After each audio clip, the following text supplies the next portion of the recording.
तो आप सब भक्तों का हार्दिक स्वागत है और ये बहुत ही पावन उत्सव है जगन्नाथ जी की रथ यात्रा। और इसका वर्णन रथ यात्रा के समय महाप्रभु का भावमय नृत्य ये मध्य लीला के 13वें अध्याय में आता है और बहुत विस्तार में बहुत सुंदर वर्णन है। और इस अध्याय के अंत में कृष्णदास कविराज गोस्वामी जी बताते हैं जो महाप्रभु के इस नृत्य को जगन्नाथ जी के सामने सुनेगा उसे क्या प्राप्त होगा। तो पहले वो सुन लीजिए ताकि अब ध्यानपूर्वक सुनेंगे। तो श्रुति फल क्या है? यहाँ ये सुने से श्री चैतन्य पाया सुदृढ़ विश्वास सह प्रेम भक्ति हाया। जो ये सुनेगा उसको श्री चैतन्य महाप्रभु प्राप्त हो जाएंगे। अच्छा नहीं लगा? कोई फर्क नहीं पड़ता, नो प्रॉब्लम। जो इसको सुनेगा उसको चैतन्य महाप्रभु प्राप्त हो जाएंगे। फिर क्या होगा? सुदृढ़ विश्वास सह, भक्ति में विश्वास सुदृढ़ हो जाएगा। प्रेमा भक्ति हाय, और प्रेमा भक्ति प्राप्त हो जाएगी।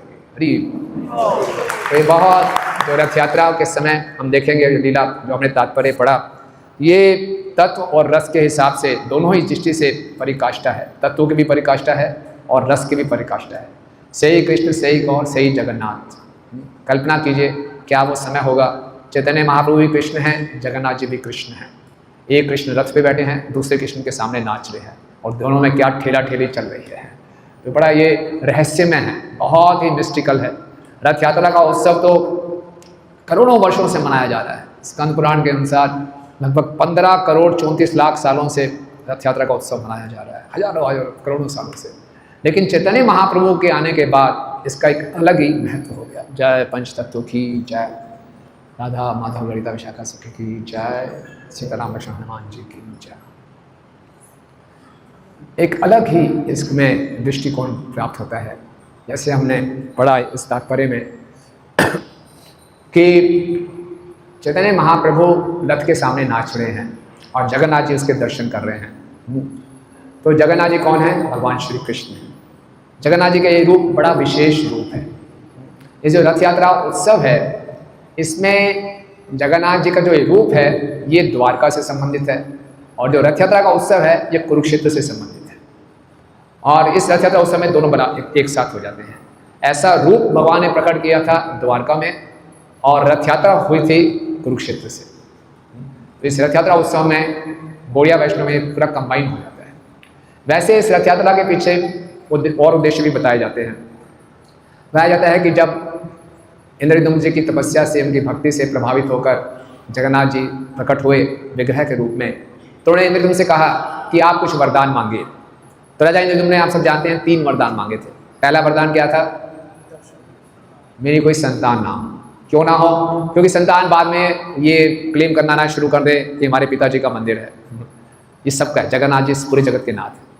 दूसरा वरदान ये मांगा था कि आप इतना भोग पाएँ, इतना भोग पाएँ, भोग पाने के बाद जब हाथ धोने लगे दोबारा से भोग आ जाए, आपके हाथ हमेशा गीले रहें ताकि खूब प्रसाद बटे। तो ये दूसरा वरदान था। तीसरा वरदान क्या था? कि आप हमेशा दर्शन देते रहें। जगन्नाथपुरी में आप जाएंगे, भगवान जगन्नाथ जी के दर्शन मुश्किल से 2 या 3 घंटे के लिए बंद होते हैं। तो 3 वरदान भगवान ने बोला तथास्तु। लेकिन जो पहला वरदान था मेरी कोई संतान ना हो, इससे राजा इंद्रद्युम्न की जो रानी थी गुंडीचा, वो बहुत परेशान हो गए। बोले पुत्रहीनम गृहम शून्यम, घर में कोई पुत्र नहीं होगा तो कैसे बात चलेगी। तो भगवान उनके हृदय की बात समझ गए। भगवान ने बोला नहीं, मैं आपको माँ जैसा ये प्रेम दूंगा, 1 वर्ष में कम से कम 1 सप्ताह मैं आपके यहाँ आके रहूँगा। तो इसीलिए इस उत्सव को, रथ यात्रा उत्सव को गुंडीचा उत्सव भी कहा जाता है कि भगवान बोले तुम मेरी माँ के समान हो, तो मौसी के समान हो। तो भगवान जगन्नाथ जी साल में 1 बार ही जाते हैं 1 सप्ताह के लिए गुंडीचा मंदिर में। एक उद्देश्य तो ये है। दूसरा उद्देश्य रथ यात्रा का है, इसको पतित पावन उत्सव भी कहते हैं, क्योंकि साधारणतः जगन्नाथ मंदिर में केवल हिंदुओं को ही प्रवेश करने की आज्ञा है। तो जो लोग हिंदू नहीं हैं, जगन्नाथ जी उन पर भी कृपा करना चाहते हैं, तो साल में 1 बार ही जगन्नाथ जी स्वयं बाहर आते हैं और सबको दर्शन देते हैं, सबको। और उसमें क्या होता है कि भगवान ऐसे पहले विग्रह हैं जो मूल विग्रह बाहर आ जाते हैं। हर किसी के इससे पहले भी बहुत सी शोभा यात्रा, रथ यात्रा निकलती हैं तो उनके उत्सव विग्रह बाहर आते हैं। लेकिन जगन्नाथ जी, बलराम जी, सुभद्रा जी के मूल विग्रह बाहर आ रहे हैं। कितनी विशेष बात है। कहा जाता है जैसे इमरजेंसी होती है, कलयुग में लोग सब बीमार हैं, इतने बीमार हैं कि मंदिर में नहीं आ सकते, तो भगवान कहते ठीक है मैं ही दर्शन देने आ जाता हूँ। कलयुग में लोगों को बोला आइए मंदिर आइए, बोले अभी टाइम नहीं है, ये जब ठाकुर जी की कृपा होगी तब आएंगे। तो ठाकुर जी बोलते हैं ठीक है कृपा करने में खुद ही आ जाता हूँ, इमरजेंसी केस है ना, खुद ही आऊँगा। तो भगवान जगन्नाथ जी सड़क पे आ जाते हैं सबको दर्शन देने के लिए। कितनी विशेष कृपा है। कोई भी मूल विग्रह ऐसे बाहर नहीं आता। तो आपसे प्रश्न पूछते हैं, हालांकि चैतन्य महाप्रभु को बोला जाता है महामदन्याय कृष्ण प्रेम प्रदायते, तो चैतन्य महाप्रभु ज़्यादा कृपालु हैं कि जगन्नाथ जी ज़्यादा कृपालु हैं? चैतन्य महाप्रभु पक्का? आज जगन्नाथ जी की रथ यात्रा फिर भी बोल रहे हो बताइए कौन हैं? जगन्नाथ जी कृपालु हैं। और माता जी लोगों में कौन ज़्यादा कृपालु? रिस्क लेना ठीक नहीं है, दोनों ही ठीक तो एक बार हम जगन्नाथपुरी में थे तो परम पूजनीय भक्ति पुरुषोत्तम महाराज लेक्चर ले रहे थे। उन्होंने हमसे यही प्रश्न पूछा था कि जगन्नाथ जी ज़्यादा कृपालु हैं कि महाप्रभु ज़्यादा कृपालु है? सब ऐसे कन्फ्यूज थे, कोई पंगा लेना नहीं चाहेगा दोनों से कृपा चाहिए हमें, तो दोनों ही कृपालु में हमें चाहिए कृपा, हम तो वो है। तो उन्होंने बोला कि चैतन्य महाप्रभु कृपा कैसे बांटते हैं? हरि नाम से, लेकिन कुछ लोग इतने जिद्दी होते हैं हरि नाम स्वीकार नहीं करते, है ना। और जगन्नाथ जी कृपा कैसे बांटते हैं? प्रसाद से। तो जो हरिनाम नहीं होता फिर प्रसाद तो फिर भी पालेगा तो हैंस प्रूव कि जगन्नाथ जी कृपालु हैं लेकिन महाप्रभु भी कृपालु हैं। तो ये कैसे विरोधाभास कैसे ठीक होगा? महाप्रभु सबसे कृपालु अवतार हैं, नमो महामदन्याय, और जगन्नाथ जी सबसे कृपालु डीटीज हैं। डीटीज के रूप में सबसे कृपालु हैं जगन्नाथ जी, मूल विग्रह के रूप में बाहर आ जाते हैं। और आप देखिए जगन्नाथ जी की बड़ी बड़ी आंखें हैं, उनमें पलक नहीं है। क्यों? देखना चाहते हैं, हमेशा भक्तों के दर्शन करना चाहते हैं, भक्तों ब्रजवासियों को ढूंढ रहे हैं। और उनकी आंखों के आसपास लालिमा है, रेड सर्कल है, देखते हैं आप। वो क्या इंगित करता है?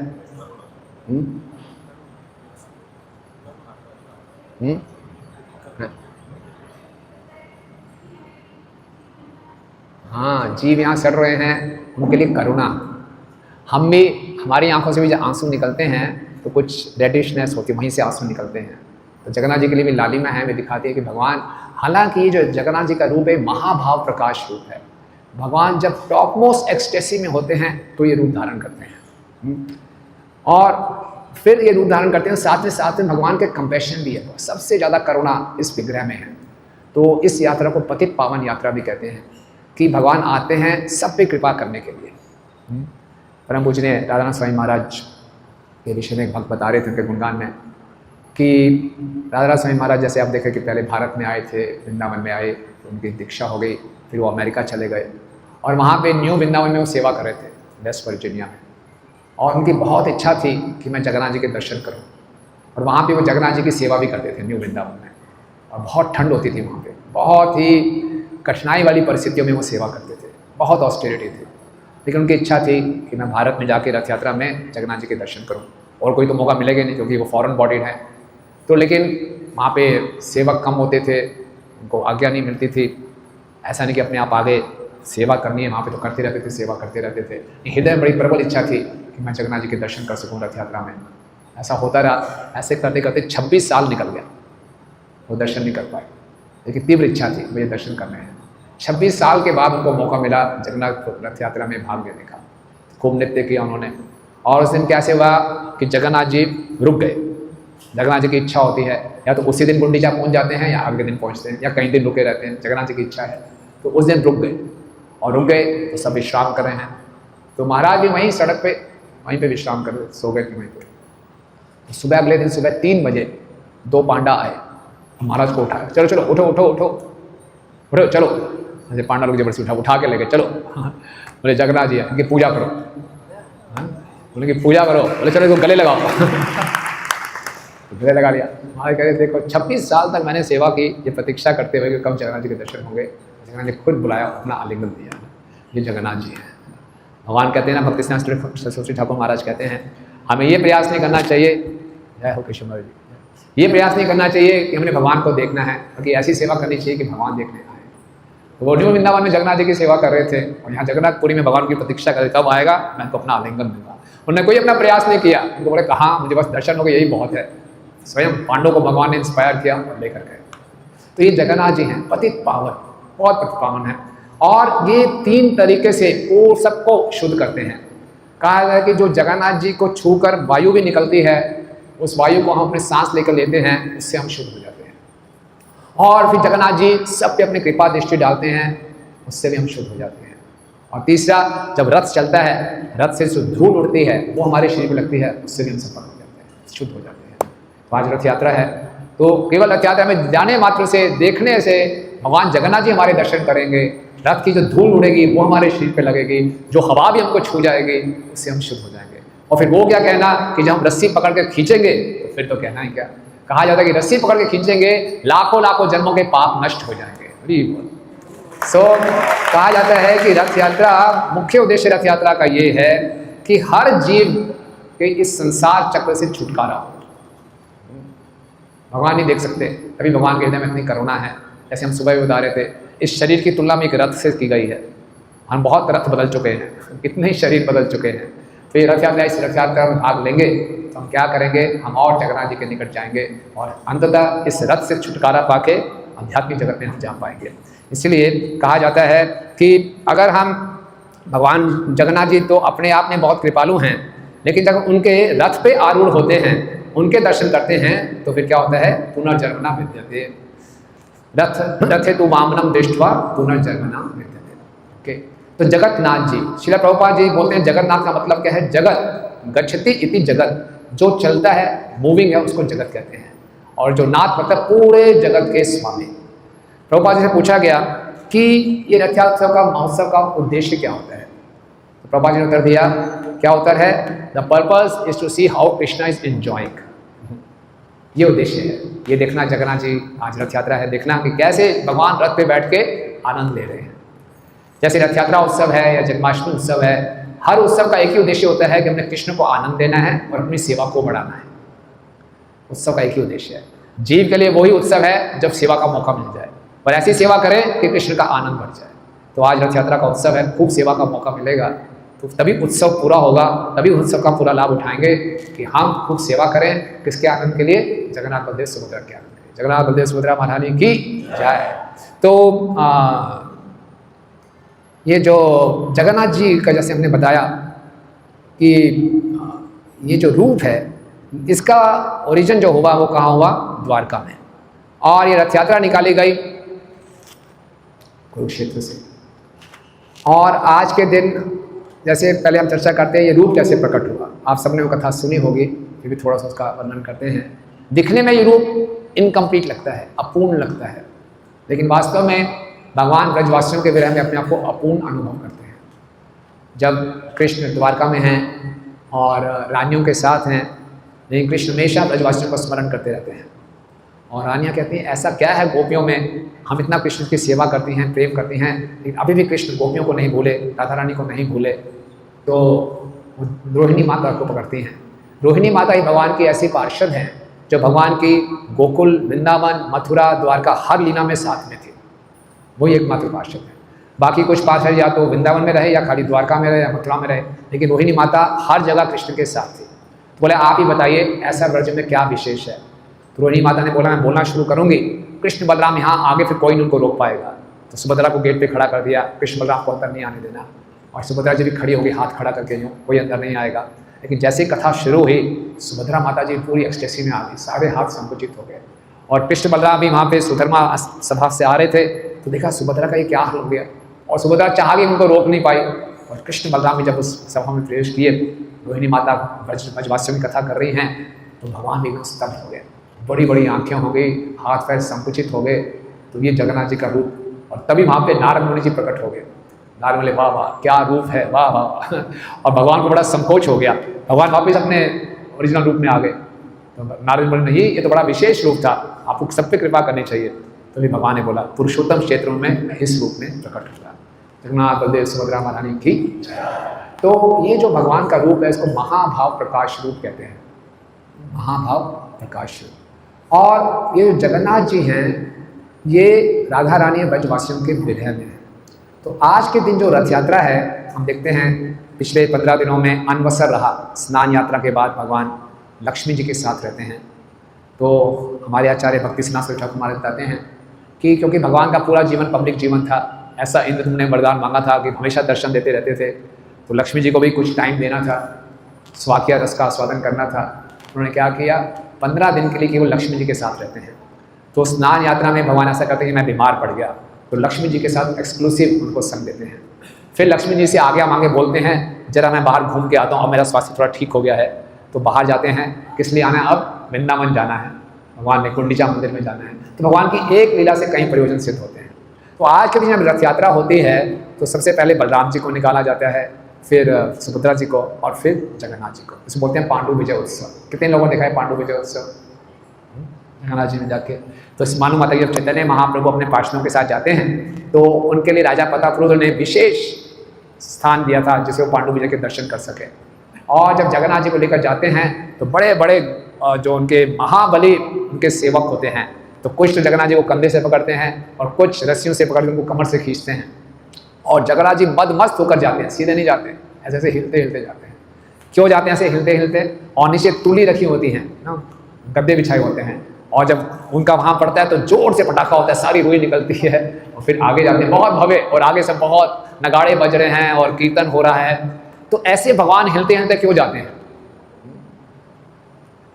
इसके विषय में हिज होलीनेस गौर गोविंद महाराज कथा सुनाते हैं कि जब भगवान हमेशा द्वारका में ब्रजवासियों के विरह में रहते हैं तो एक दिन सुबह भगवान उठते ही नहीं, मूर्छित हैं सारे, क्योंकि भगवान हमेशा सुबह सुबह जल्दी उठ जाते थे।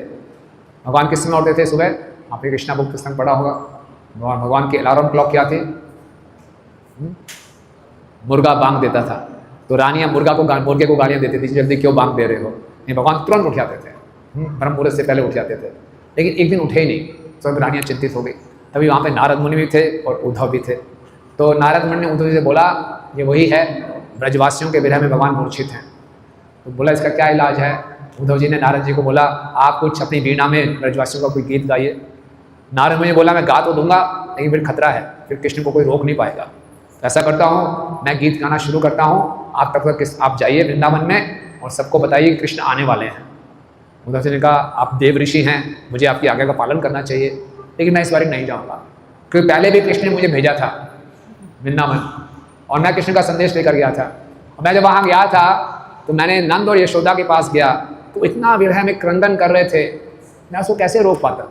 क्योंकि सभी शास्त्रों में लिखा है कृष्ण के लिए रोना ही जीवन की सिद्धि है। मैं उनको रोने से मना करूँगा तो बहुत बड़ा अपराध करूँगा, मैंने उनको मना नहीं किया।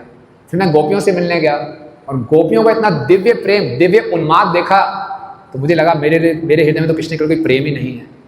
और मैं गोपियों को बोल के आया था कि मैं कृष्ण को वापस भेजूंगा, लेकिन कृष्ण वापस गए नहीं, तो मैं अब कैसे दोबारा जा सकता हूँ? तो नारद ने बोला, ठीक है बलराम जी आप जाइए। बलराम जी बोले, मैं कैसे जाऊँगा? इतनी बारी मैंने कान्हा को बोला जाओ वृंदावन जाओ, वो जाता ही नहीं था।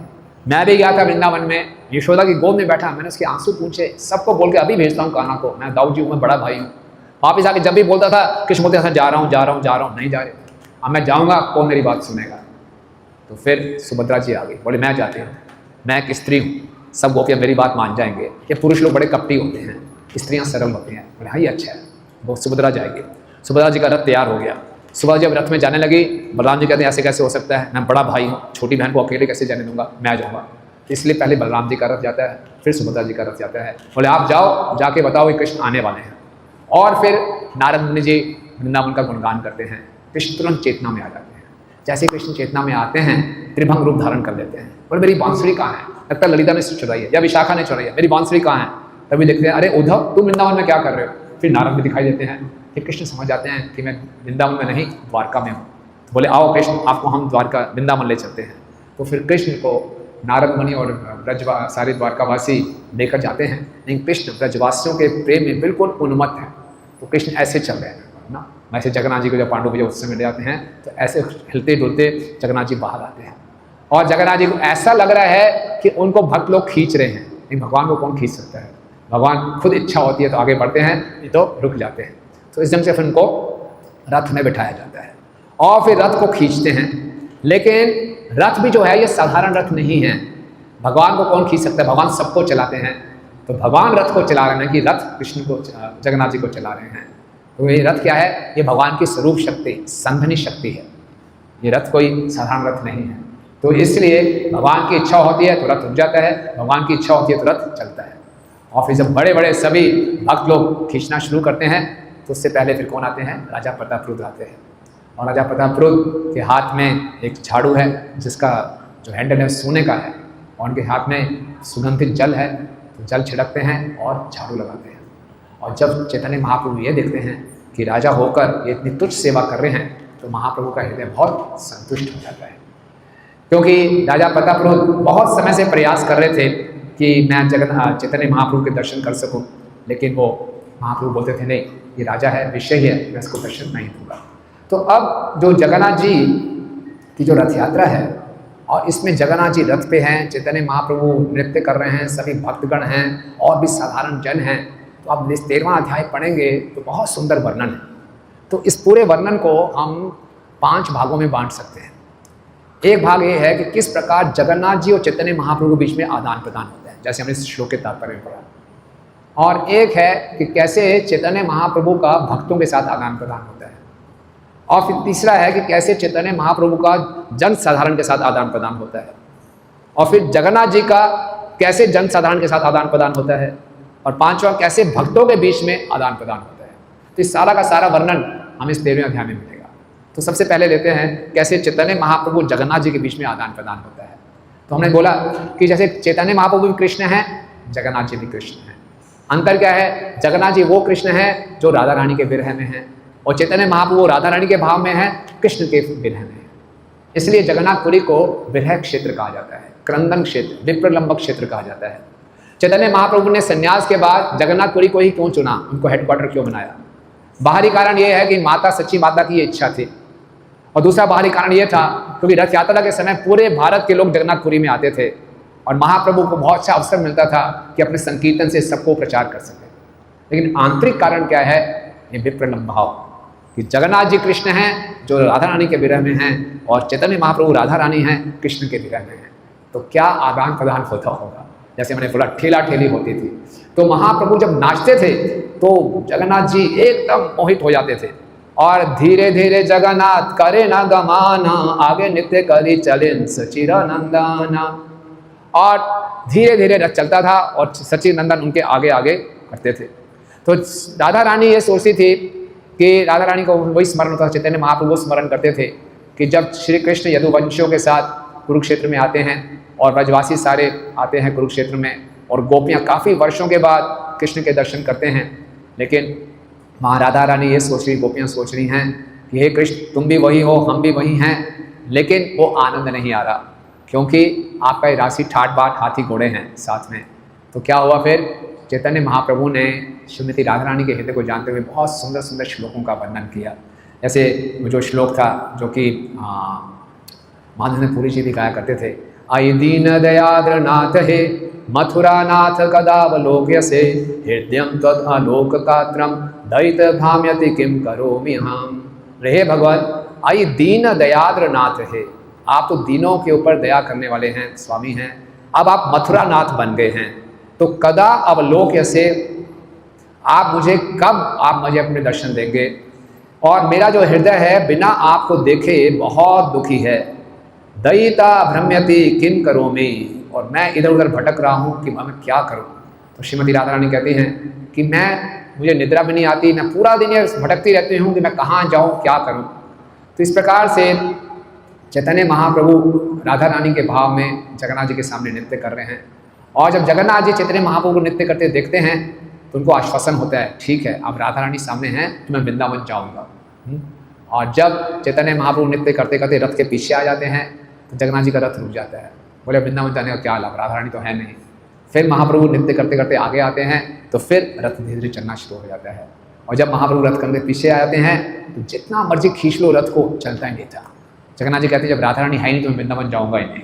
हाथियों को भी लगाया गया, रथ खींचने में हुआ नहीं। और चैतन्य महाप्रभु पीछे गए, थोड़ा सा अपना माथा स्पर्श किया, रथ आगे भागने लगा।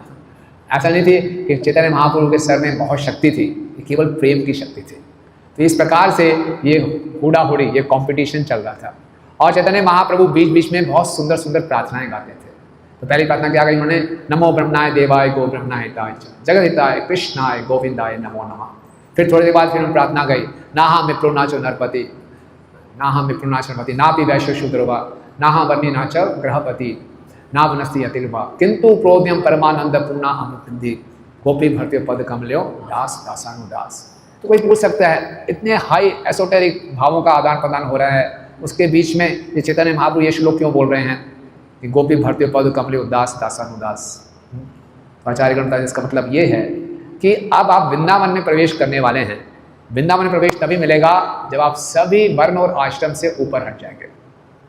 हालांकि चैतन्य महाप्रभु सबसे ऊंचे आश्रम में, संन्यास आश्रम में हैं, ब्राह्मण वर्ग में हैं, लेकिन क्या कर रहे हैं कि मुझे कोई लेना देना नहीं है कि मैं सन्यासी हूँ या ब्राह्मण हूँ, मैं तो क्या हूँ, आपके दासों के दासों का दास हूँ। राइट, तो ये भावना होती है। हम लोग भी जब ऑल्टर में सेवा करने जाते हैं तो इसी भाव में जाते हैं। हम कोई ब्रह्मचारी नहीं है, ग्रस्त नहीं है, प्रेसिडेंट नहीं है, कमांडर नहीं है, कुछ नहीं है। हम क्या है, दासों के दास हैं। तो ये जब हम रथ यात्रा में हम रस्सी खींचेंगे तो हम रस्सी खींच के क्या कर रहे हैं, श्रीमती राधा रानी और गोपियों को सहयोग दे रहे हैं कृष्ण को वृंदावन लाने के लिए। और इस ढंग से रस्सी खींचेंगे तो हम भी भक्ति में आड़े लगेंगे। तो जब रथ यात्रा में हम भगवान की रस्सी खींचते हैं तो हम भगवान को अपने हृदय में बुला रहे हैं, या फिर भगवान को बोल रहे हैं कि हाँ, मेरा मन तो बहुत ही अलग अलग आकर्षणों में फंसा हुआ है, आप मुझे अपने आपसे मेरा हृदय ऐसा कर दीजिए कि मेरा मन वृंदावन बन जाए, ताकि मेरा हृदय पूरा आपसे आकर्षित हो जाए। तो इस प्रकार से जगन्नाथ जी और चैतन्य महाप्रभु के बीच में बहुत सुंदर आदान प्रदान होता है। और महाप्रभु ऐसे ऐसे श्लोक बोलते हैं जिसका कोई मतलब नहीं समझ सकता, केवल एक ही व्यक्ति मतलब समझ सकते थे पूरी रथ यात्रा में। वो कौन थे? स्वरूप दामोदर। आज उनका भी तिरुभाव दिवस है। तो देखिए, स्वरूप दामोदर की ऐसी स्थिति थी कि स्वरूपेर इंद्रिया प्रभुर निजेंद्रिया गान आविष्ट हैया करे गाना स्वादाना। जो स्वरूप दामोदर की इंद्रियां थी भगवान की, वो निजी इंद्रियों के समान थी। आविष्ट हैया करे गण आस्वादन, गान आस्वादन। और स्वरूप दामोदर चैतन्य महाप्रभु के हृदय को समझ जाते थे, उनके हृदय में क्या भाव चल रहा है, उसके अनुसार वो श्लोक गाते थे। और वो जो श्लोक गाते थे महाप्रभु उसका आस्वादन करते थे। क्या स्थिति होगी। भक्ति सिद्धांत स्वामी ठाकुर महाराज कहते हैं, जो शुद्ध भक्त होते हैं वो परमात्मा के भी परमात्मा होते हैं। परमात्मा हम सबके हृदय में होते हैं, हमारी इच्छाओं को जानते हैं, लेकिन जो शुद्ध भक्त होते हैं वो भगवान की इच्छा को जानते हैं। तो भगवान के हृदय में कैसे भाव उठ रहे हैं, उन भावों के अनुसार स्वरूप दामोदर गाना शुरू कर देते थे और महाप्रभु का और आनंद आता था। इस प्रकार से महाप्रभु राधा रानी के भाव में गाते हैं और बार बार जगन्नाथ जी और उनके बीच में आदान प्रदान होता है। और जगन्नाथ जी बहुत, बलदेव और सुभद्रा जी भी महाप्रभु के नृत्य को देखकर बहुत प्रसन्न होते हैं। दूसरा है कि महाप्रभु और भक्तों के बीच में, तो हर साल शिवानंद सेन, उनका भी अब तिरुभाव दिवस है, वो बंगाल से 200 भक्तों को लेकर आते थे जगन्नाथपुरी में। और जो भक्त आते थे तो इतने उनमें उल्लास होता था, वो पहले जगन्नाथ मंदिर में दर्शन करने नहीं जाते थे, सीधा जाते थे चैतन्य महाप्रभु के दर्शन करने के लिए गंभीरा में। और महाप्रभु ने जब सारे भक्त लोग आए तो महाप्रभु ने क्या किया, 7 संकीर्तन पार्टीज बना दी। तो हालांकि महाप्रभु प्रेमावेश में हैं, लेकिन कह रहे हैं कि संकीर्तन है बड़े ऑर्गेनाइज तरीके से होना चाहिए। बहुत सुंदर तरीके से ऑर्गेनाइज करते थे। क्या करते थे उसमें, कौन लीड सिंगर है, कौन लीड डांसर है, सारा निर्धारित करते थे। तो उन्होंने अलग अलग पार्टीज बनाई। क्या पार्टीज बनाई थी? पहले संकीर्तन पार्टी के जो लीड सिंगर थे वो थे स्वरूप दामोदर। ठीक है, आप जाग जाइए, आपसे क्विज लिया जाएगा बाद में। ठीक है, पहली संकीर्तन पार्टी के लीड सिंगर कौन थे? स्वरूप दामोदर। और वो गाएंगे और इसके पीछे 5 लोग दोहराएंगे, पक्के होते थे। ये नहीं किसी ने भी माइक ले लिया, बोलना शुरू कर दिया। एक व्यक्ति गाता था, लीड सिंगर, 5 लोग उसको दोहराते थे। और एक लीड डांसर होता था, जैसा वो डांस करेगा बाकी सब उसके पीछे उसका फॉलो करेंगे। तो स्वरूप दामोदर की पार्टी में लीड डांसर थे अद्वैता आचार्य। अद्वैता आचार्य कितने वृद्ध थे, लेकिन लीड डांसर उनको बनाया गया। फिर दूसरी संकीर्तन पार्टी में चीफ सिंगर बनाया गया श्रीवास ठाकुर को, और उनके पीछे भी 5 भक्त छोड़े गए, ये बाद में रिस्पॉन्ड करेंगे। और इनके लीड डांसर थे, एनी आइडिया कौन होंगे? नित्यानंद प्रभु, है ना, वो थे। तीसरी पार्टी बनाई गई, उसमें चीफ सिंगर बनाया गया मुकुंद को, और इसमें भी 5 लोग निर्धारित किए गए। और इसमें लीड डांसर कौन था? हरिदास ठाकुर, वो भी बहुत वृद्ध हैं, उनको भी लगाया गया। चौथी संकीर्तन पार्टी, चीफ सिंगर थे गोविंद घोष, बहुत मधुर गाते थे, उनको भी 5 भक्त दिए गए, वो दोहराएंगे। और उनके डांसर कौन थे? लीड डांसर वक्रेश्वर पंडित। फिर 5वीं संकीर्तन जो पार्टी थी वो कुलीन ग्राम से आई थी, उसमें रामानंद थे और सत्यराज खान। 6ठी जो संकीर्तन पार्टी थी वो शांतिपुर से आई थी, उसमें जो लीड डांसर थे अच्युतानंद। और एक खंड श्रीखंड से आई थी, उसमें जो डांसर थे नरहरि और रघुनंदन। तो 7 संकीर्तन पार्टीज बना दी, 4 आगे संकीर्तन पार्टीज, 2 एक एक तरफ और एक पीछे। और हर एक संकीर्तन पार्टी में 2-2 मृदंग बजाने वाले, तो टोटल 14 मृदंग हो गए। और महाप्रभु ने क्या किया, फिर अपना विस्तार किया 7 संकीर्तन पार्टी में। और हर संकीर्तन पार्टी को लग रहा था कि महाप्रभु के लिए मेरे साथ हैं, और खूब उद्दंड नृत्य किया।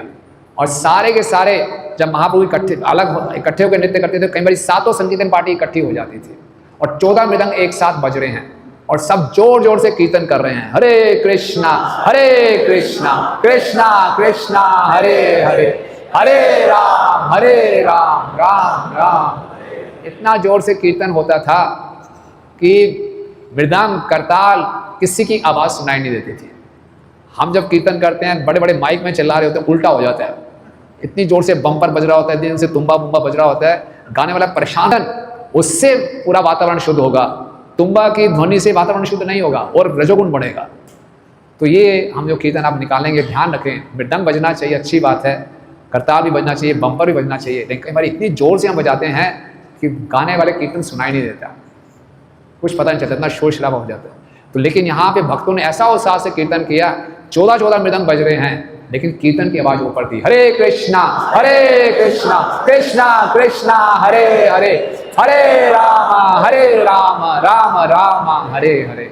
और महाप्रभु ने ऐसा ही विस्तार किया जैसे कृष्ण रासलीला में विस्तार करते हैं, हर एक संकीर्तन के पार्टी के साथ महाप्रभु हैं। अब इसके बाद ये हुआ महाप्रभु और भक्तों के बीच में। अब है भक्तों का आपस में।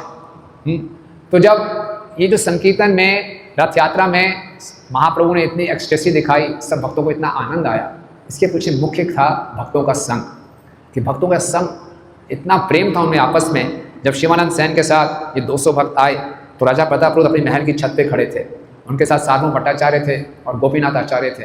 और साधु राजा प्रतापरुद्र पूछ रहे हैं, ये कौन भक्त हैं? बोले अद्वैताचार्य हैं। बोले ये कौन है? ये श्रीधर पंडित हैं। ये कौन है? ये शुक्लंबर ब्रह्मचारी हैं। ये श्रीखंड से आए हैं। बोले क्या? एक एक भक्त से करोड़ों सूर्यों का तेज निकल रहा है और हर भक्त इतने प्रेम से आपस में मिल रहा है। तो राजा प्रतापरुद्र ने क्या बोला? ऐचे प्रेम ऐचे नित्य ऐचे हरिध्वनि। बोलिए, ऐचे प्रेम ऐचे नित्य ऐचे हरिध्वनि, कहाँ नहीं देखी ऐसे कहाँ नहीं सुनी,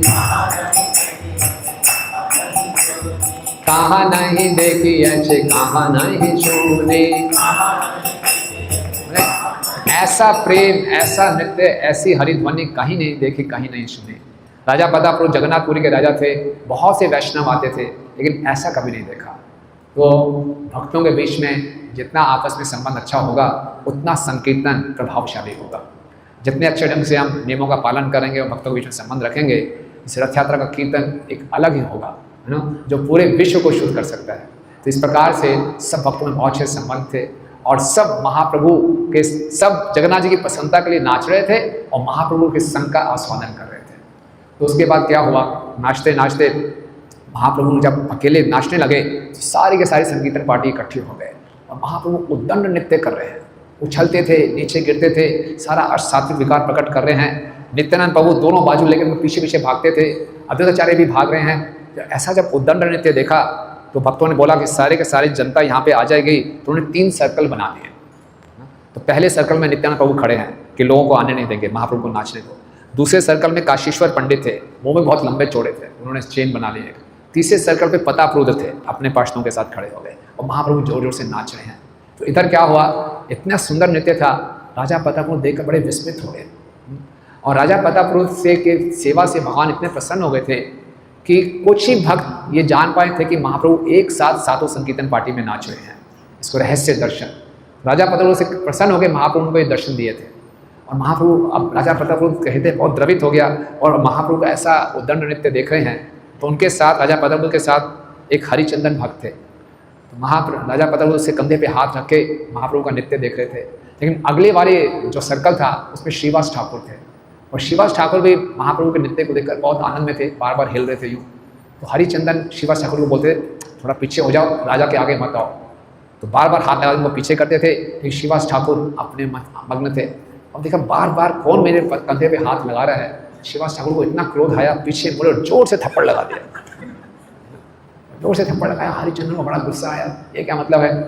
तो राजा प्रतापरुद्र ने रोका, अरे तुम सौभाग्यशाली हो, महाभगवत के हस्त चिन्ह पड़े हैं। मेरा ये सौभाग्य नहीं है, तुम्हारा ये सौभाग्य है। तो उत्सव होता है, कई बार ऐसी गलतफहमियां हो जाती हैं, इसकी नकल नहीं मानी, हम दूसरे को थप्पड़ मारे, बोले सौभाग्यशाली वो हस्त चिन्ह पड़ा है। लेकिन ये भी हुआ तो कितना आनंद होगा आप सोचिए। तो बहुत आनंद था वहाँ पे, और महाप्रभु नृत्य करते करते गिर जाते थे, उनके दांत खटखटाते थे, जज जज गग गग बोलते थे, मुख से झाग निकलनी शुरू हो जाती थी। तो सारे दिव्य दर्शन भक्तों ने किए।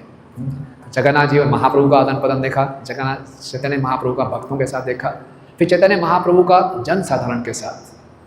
चैतन्य महाप्रभु को हर कोई भगवान के रूप में स्वीकार नहीं करता था, लेकिन महाप्रभु के ऐसे नृत्य को देखकर हर कोई विस्मित हो जाता था। चाहे पुलिस वाले हों, चाहे जगन्नाथ मंदिर के सेवक हों, साधारण जन पूरे, क्योंकि जगन्नाथ जी की रथ यात्रा में हर प्रकार के लोग आते थे, ब्रह्मवादी, निराकारवादी, बुद्धिस्ट सब आते थे, और सबके सब जो महाप्रभु का दर्शन कर रहे हैं, महाप्रभु ने सबके हृदय में कृष्ण प्रेम को संचारित कर दिया था। ये महाप्रभु की विशेषता थी, इसलिए महाप्रभु ने जगन्नाथपुरी को स्थान चुना था। फिर रथ यात्रा के समय सब लोग आते हैं, और हम देखते हैं कि जगन्नाथ जी भी जन साधारण पर कृपा करने के लिए बाहर आते हैं। जगन्नाथ जी जन साधारण पर कृपा करने के लिए बाहर आते हैं, उन लोगों को दर्शन देने के लिए जो जगन्नाथ मंदिर में प्रवेश नहीं कर सकते, लेकिन उन लोगों को भी दर्शन देने के लिए जिनका जगन्नाथ जी के दर्शन में कोई रुचि भी नहीं है। श्रीला प्रभुपाद जी जगन्नाथ जी के असली भक्त हैं, जो कि जगन्नाथ जी को जगन्नाथपुरी से पूरे विश्व में ले गए। प्रभुपाद जी हम जानते हैं 5 वर्ष की आयु में ही प्रभुपाद जी ने रथ यात्रा का आयोजन किया था। हम प्रभुपाद जी नामृत में पढ़ते हैं। और जब प्रभुपाद जी विदेश में गए तो क्या हुआ, मालती माता जी एक बार इंडियन स्टोर में गई और एक छोटा सी गुड़िया लेकर आ गई, उन्हें प्रभुपाद जी के सामने रख दिया। प्रभुपाद ने जैसे ही देखा तुरंत दंडवत प्रणाम कर दिया, ये क्या है। प्रभुपाद जी बोला इसके साथ 2 और होंगे, बोले हाँ हाँ, बोले उनको भी लेकर आओ। तो मालती माता 2 और लोग भी आई, वो थे जगन्नाथ जी और बलराम और सुभद्रा भी आ गए। फिर मालती के हस्बैंड थे श्याम सुंदर। प्रभुपाद जी ने पूछा कोई है इसका जो इसके बड़े विग्रह बना सके 3 फुट ऊंचे। श्याम सुंदर प्रभु बोला हाँ मैं कुछ कारपेंट्री जानता हूँ। तो प्रभुपाद जी ने ड्राइंग करके बताया ऐसे बड़े बड़े विग्रह बनाओ। तो श्याम सुंदर प्रभु ने विग्रह बनाने शुरू कर दिए। जब विग्रह बना दी, जगन्नाथ जी के विग्रह पहले बना दिए, और बलराम जी का विग्रह पहले बना दिया था, और जगन्नाथ जी का विग्रह बना रहे थे। प्रभुपाद देखने गए तो श्याम सुंदर प्रभु साथ साथ में सिगरेट पी रहे हैं, और सिगरेट पीते पीते बलराम जी के सर के ऊपर एस्ट्रे की तरह सिगरेट रखिए फिर उठा के पी रहे हैं। फिर जगन्नाथ जी का काम बना रहे हैं। प्रभुपाद ने कहा क्या बात है, हद हो गई। फिर प्रभुपाद ने क्या बोला, don't let this cigarette come between you and Lord Jagannath. इतना बोल के प्रभुपाद चले गए। तो श्याम सुंदर के कानों में आवाज़ गूंजती रही, don't let this cigarette come between you and Jagannath. उसी दिन से उन्होंने सिगरेट छोड़ दी ना। ये देखिए जगन्नाथ जी कितने कृपालु हैं, कितने अपराध भी कोई लेते नहीं हैं, भक्तों के गुणों को देखते हैं। और श्याम सुंदर प्रभु जब विग्रह बना रहे थे तो क्या हुआ, एक लकड़ी उनके हाथ में घुस गई, उनको बहुत बड़ा इन्फेक्शन हो गया, उनको हॉस्पिटल में जाना पड़ा। और प्रभुपाद ने बोला कोई बात नहीं, आपके सारे पाप अपराध खत्म हो गए इस इन्फेक्शन से। और फिर 26 मार्च का दिन चुना गया 1967 26 मार्च कि जगन्नाथ जी को अब सैन फ्रांसिस्को मंदिर में इंस्टॉल किया जाएगा। इस्कॉन के पहले विग्रह जगन्नाथ बलदेव सुभद्रा, इससे पहले इस्कॉन में कोई विग्रह नहीं, पहला मंदिर जगन्नाथ जी का मंदिर बना। प्रभुपाद जी बोला ये अभी हिप्पीज लोग जानते ही नहीं है, लेकिन जगन्नाथ जी इन पर कृपा करेंगे। तो देखिए ये बहुत विशेष बात थी कि जगन्नाथ जी की भी इच्छा थी मैं उनको भी दर्शन दूँ जिनकी कोई रुचि भी नहीं है दर्शन करने में। हिप्पियों को क्या मालूम था कि जगन्नाथ जी होंगे, जो भारतवासी हैं, हिंदू नहीं हैं, उनकी इच्छा होती थी जगन्नाथ जी के दर्शन करने के लिए, कर नहीं पाते थे। लेकिन वो विदेश में मलेशिया देश में पड़े थे, उनको क्या इच्छा भी नहीं थी, लेकिन प्रभुपाद जी जगन्नाथ जी वहाँ भी ले गए। अब इंस्टॉलेशन सेरेमनी बहुत इंटरेस्टिंग बताई गई है प्रभुपाद लीलामृत में। प्रभुपाद ने बोला कि एक बड़ी सी कैंडल ले लो, ठीक है, बोला मैं कीर्तन करूँगा और एक एक भक्त आएगा जगन्नाथ जी सामने कैंडल घुमाएगा, जब तक घुमाता रहेगा जब तक थकेगा नहीं, जब थक जाएगा तो दूसरे भक्त को दे देगा, फिर दूसरा भक्त घुमाता रहेगा, जब तक घुमाता रहेगा तो थकेगा नहीं, कीर्तन चलता रहेगा। एक एक हिप्पी आएंगे, सारे हिप्पी थे, उनको नहीं पता नहीं क्या हो रहा है बस। और साथ में क्या किया था, मुकुंद ने ऐसी लाइटिंग लगाती थी, लाल हरी पीली लाइटिंग होती थी। प्रभुपाद कीर्तन कर रहे हैं, लाइटिंग चेंज हो रही है और हिप्पी एक एक आके कैंडल घुमाए जा रहे हैं, घुमाए जा रहे हैं, घुमाए जा रहे हैं। जब थक गए तो दूसरे को दे दिया, बस उनको कुछ नहीं पता। तो जगन्नाथ जी इंस्टॉल हो गए पूरे तो इस तरह जगन्नाथ जी इंस्टॉल हो गए। अगले दिन सुबह देखा तो जगन्नाथ जी गायब। तो बोले हिप्पी बोले हम तो घूमने गए थे, तो बीच में जगन्नाथ जी को भी ले गए तो प्रभुपाद ने बोला अरे भैया इनको घूमने का शौक है, उसके लिए रथ यात्रा निकालनी पड़ रही है, ऐसे नहीं ले जाते। तो रथ यात्रा निकालेंगे, फिर रथ यात्रा का आयोजन किया गया। और प्रभुपाद ने बोला ये जगत के नाथ हैं, जो कुछ भी आप करो इनको समर्पित करो। तो उन हिप्पियों को पता नहीं था ये कौन है, लेकिन उनमें इतनी श्रद्धा थी कि वो कुछ भी लाते थे जगन्नाथ जी को देते थे। कोई नया कपड़ा भी लाते थे तो जगन्नाथ जी को अर्पित करते थे। तो एक बार वो केले लाए, बोले केले अर्पित कर दो, नहीं बोले छिलके वापस कर देना, क्योंकि वो ड्रग्स लेते थे, कुछ छिलके के ऊपर रख के कुछ होता था, उनका नुस्खा होता था।